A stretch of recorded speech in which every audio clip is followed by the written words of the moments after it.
Welcome to the Need Assessment module under the SPDS project.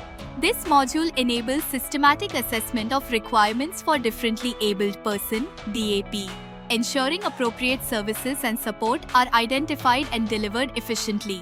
Upon successful login, navigate to the Case Management menu available on the left panel. Clicking on this menu will display the list of all registered DAPs. You may search for a specific DAP by entering the name in the search field. Alternatively, you can browse through the list displayed in the table. To view detailed information, click on the eye icon under the action column corresponding to the selected DAP.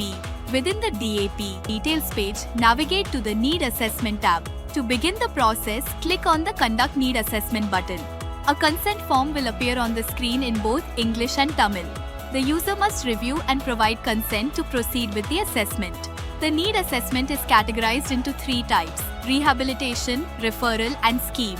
Based on the assessment, select the appropriate services required for the DAP. Multiple services can be selected across categories as applicable. After selecting the required services, click on the Submit button to complete the assessment. The assessment is now successfully recorded in the system. Users can track the assessment details directly from the list view, including date of assessment, current status. This ensures transparency and easy monitoring of the process. We can conclude that this module simplifies and streamlines the need assessment process, enabling field users to efficiently identify and record the required services for DAPs.